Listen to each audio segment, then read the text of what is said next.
One of my favorite joints that you did, 16 Shots. Let me tell you how I came across 16 Shots, right? So I'm just, on my new hip hop artist kind of thing. And sometimes you put in a name or artist, they'll give you like people in that area. Like I put in a Tory Lanez or whoever, and then, then Vic come up. So I'm like getting ready for a show and shit, and I'm like, yo, I had to go hit that light joint. When you want to lock that joint, I want that joint to go away. And I have listened to that song, I wouldn't say roughly 30, 40 times. That's crazy. It's fire, bro. Yo, and let me tell you what I love about y'all. Make sure y'all check out 16 Shots.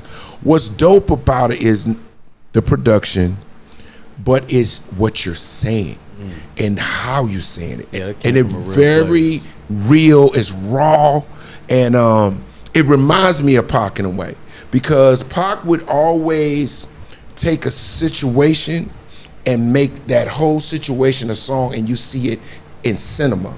That's what I felt like when I listened to 16 It was Shots. cinematic. It came from a real place, man. That was after a young brother named Laquan McDonald was killed in Chicago by a police officer named Jason Van Dyke. Shot him 16 times. How crazy is that? Damn. While his body's on the ground.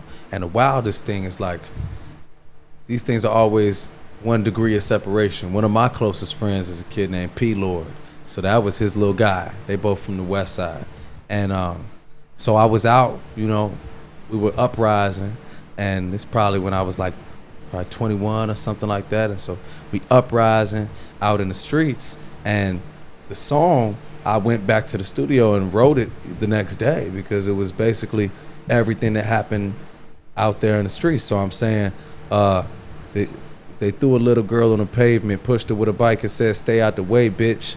She was bleeding on the ground through her braces. This what happened when niggas don't stay in their places, because they pushed my homegirl Bella Bars down on the ground, pushed her with a bike. Them police bikes, they use them motherfuckers violently. Like a weapon. I never seen a nigga use a bike as a weapon before the police. Right. Damn. Maybe try to turn anything into a weapon. Absolutely.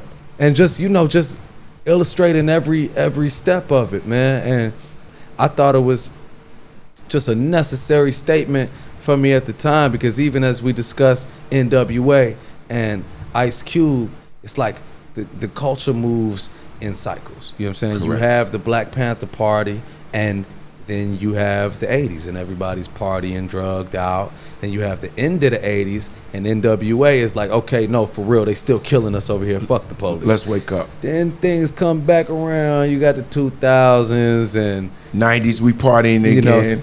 Kind of, sort of. Yeah, early 2000s, people are focused on a lot of other things. I feel like you come back around to like that 2014, 15, 16, Mike Brown, Laquan McDonald, Alton Sterling, all these different high-profile, police murders, and it's time to fuck the police again, right.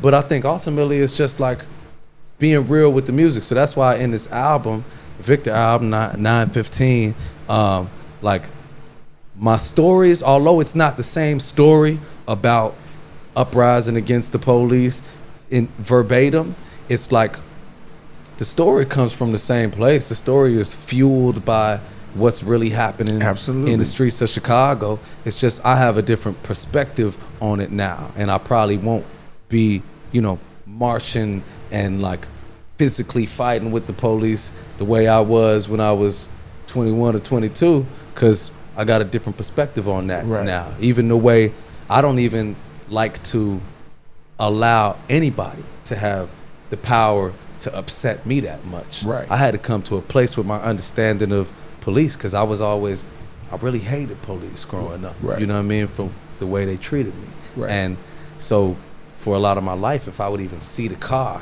I'd be like, man, fuck them. You know what I mean? Right. Yeah, it's a trigger. It's a trigger, and so here I am with this feeling of hatred in my heart for somebody I never even met.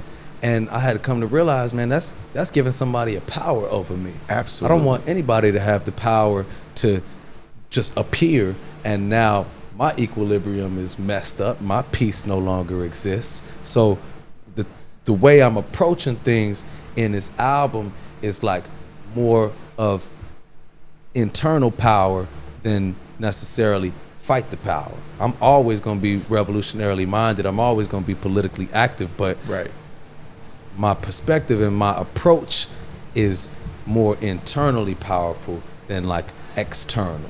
Do you find it very difficult to do what you're doing right now and having where you are in your mind and in your space of, you know, keeping your peace, and yet still have to deal with social media and yeah, it's because we can't make no mistakes. Damn near, you can't. They gonna get you. Yeah, to get you. You know what I'm saying? One wrong clip, whatever.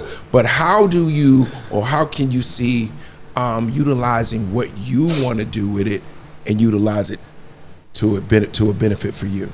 Yeah, man, I think it's just like being really, really intentional with it. You know what I mean? Sometimes I even consider going through my assistant to even post things on social media. Because one thing I don't do is I don't read what they say. You know what I mean? I don't read the comments, the likes. I had to come to realize, like, whether it's positive or it's negative, it's not what I'm in it for. It's to read what what somebody you don't know, what somebody I don't know thinks about me. You know what I mean? It's like I think that either way, you know what I mean? If it's negative, obviously that can unnecessarily stress you. Right. If it's too positive, then that can superficially gas you. Right. Like, I want to be gassed off, like, my belief in myself, my faith in myself, not because, you know, all the girls on the internet say I'm so fine. You know Right. what I mean? Right. That doesn't. That's not really, you know, that's not in alignment with where I'm at. Like, I appreciate people showing me love, but I don't want to be swayed by that. I don't want to be swayed by the hate. I want to be like, you know, Bruce Lee, he says, be like bamboo. Bamboo bends, but it never breaks. Hey, man, I'm trying to tell you, hey, man, he's 65. He got the wide, you know how I know old heads be like, yo, you been here before. You know what I'm saying? No, he told me, that's how you know I'm an old soul, because we was in the airport with my girl. For sure. She was saying something. I said, well, look, if it ain't one thing, it's another with you. He said, now that's some 65 ass shit to say to her.